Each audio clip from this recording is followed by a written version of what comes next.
எல்லோருக்கும் வணக்கம். நான் இப்போ சொல்ல போகிற மெசேஜ் என்னன்னு பார்த்தீங்கன்னா, துணி வெண்மையாக துவைக்க இதான் சில டிப்ஸ். சட்டையின் காலரிலோ வேறு இடத்திலோ துவைத்த பின்னோ அழுக்கு போகலைன்னா அந்த பகுதியில் சிறிது அம்மோனியாவை தடவணும். அப்படி தடவுனீங்கன்னா செத்த நேரத்திலேயே அழுக்கு போயிடும்.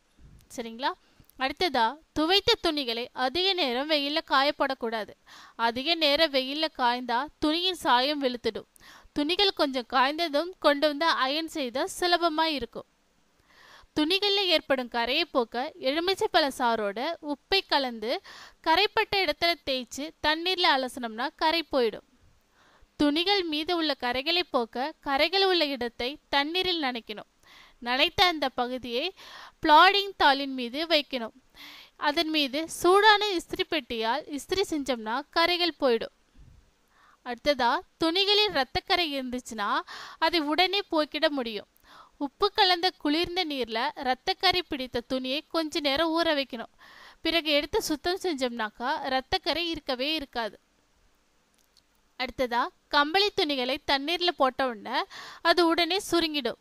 ஆனால் அந்த தண்ணீரில் ஒரு டீஸ்பூன் கிளிசரினை கலந்துட்டோம்னு வச்சிங்களேன், கம்பளி உடை சுருங்காமல் அழகாக இருக்கும். அதுக்கடுத்ததா, டெரிலின் சட்டைகளிலும் ஆடைகளிலும் காருக்கு பயன்படுத்தப்படும் கிரீஸ் பட்டுடுச்சுன்னு வச்சுங்க, இது பட்ட இடத்துல கொஞ்சம் பவுடர் தூவிடணும். அதுக்கப்புறமா கொஞ்சம் சோப் போட்டு நல்லா துவைச்சி அலசினோம்னாக்கா அந்த கிரீஸ் போயிடும். பட்டு துணிகளை ஒரு வாளி தண்ணீரில் 20 கிராம் உப்பை கரைத்து அதில் அலசி காய வச்சோம்னா அந்த துணிகள் பளபளப்பாக இருக்கும். அதுக்கடுத்ததா, தலையணையிலும் மெத்தையிலும் கரை படிஞ்சிருச்சுன்னு வச்சுங்களேன், அதை வெயிலில் போட்டு கொஞ்ச நேரம் காய்ஞ்சதும் கரைகள் படிந்திருக்கும் இடங்களில் ஸ்டார்ச் பவுடரை தேய்த்து மறுபடியும் வெயிலில் காய வச்சுருங்க. காய வச்சுட்டு அப்புறம் தேய்ச்சிங்கன்னா கரைகள் போயிடும். குறைந்த சோப் பவுடர் செலவில் அதிக பளிச்சு பெற ஒரு ஐடியா. கொதிக்கும் வெந்நீரில் 2 spoon washing soda 2 spoon soap powder போட்டு 1 நிமிஷம் கழித்து இறக்கி வச்சுருங்க. பிறகு அதில் துணிகளை நனைச்சி ஊற வச்சுருங்க. சோப் பவுடர் செலவாவதை கட்டுப்படுத்தலாம். அடிக்கடி வெளுப்பதால் சட்டை பட்டன்கள் எகிரி விடுறதா, கழண்டு போயிடும்.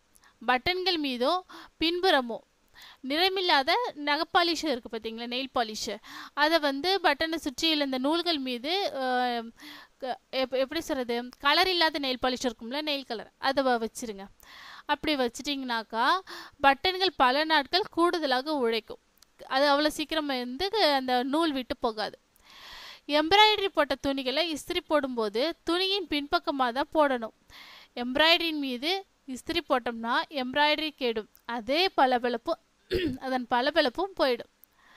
குழந்தைகளின் உடைகளை சாதாரண சோப்பை போட்டு துவைக்காமல் ஷேவிங் சோப்பு போட்டு துவைச்சுனாக்கா உடைகள் மிருதுவா பளிச்சுன்னு இருக்குமா.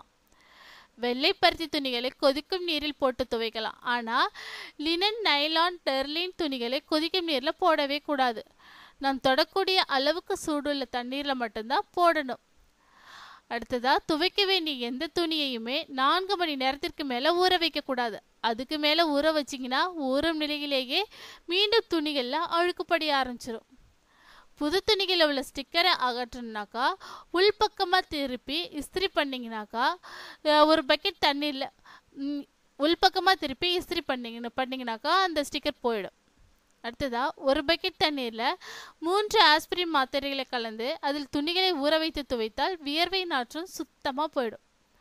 அடுத்ததா, புடவைகளுக்கு அடிக்கும் ஃபால்ஸுகளை என்ன பண்ணால் முதல்ல உப்பு கலந்த தண்ணீரில் சில மணி நேரம் ஊற வச்சிடணும். அதுக்கப்புறமா தைத்தால் ஃபால்ஸின் சாயம் புடவையில் இறங்காது. அடுத்ததா, கம்பளி துணிகளுக்கு இடையில் சிறிது கற்பூரம் அல்லது கிராம்புகளை போட்டு வச்சோம்னா பூச்சிகள் அண்டாது. பட்டு புடவைகளை துவைத்த பிறகு எலுமிச்சை சாறு கலந்த தண்ணீரில் கடைசியாக ஒரு முறை அலசி எடுத்தோம்னா புடவை புதிது போல பளபளக்கும்.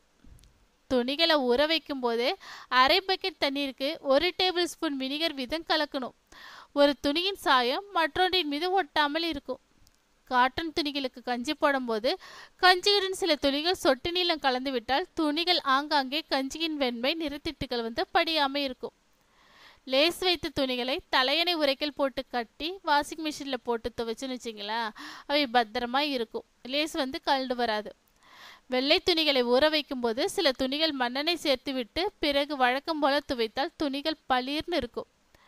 பட்டுப்புடவையில் அலசும் தண்ணீரில் சில துளிகள் கோந்து கலந்து விடணும். கஞ்சி போட்ட மாதிரி புடவை விரைப்பா இருக்கும்.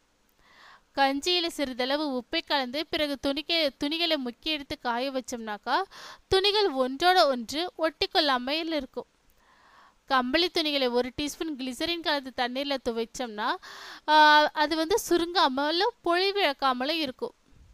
துணிகளில் பூச்சி கெடுக்காமல் இருக்குன்னா நாத்தலின் உருண்டைகளை பயன்படுத்துவதற்கு பதிலாக கற்பூர கட்டிகளை பயன்படுத்தினா பூச்சிகள் வராது, துணிகளும் வாசனையாக இருக்கும்.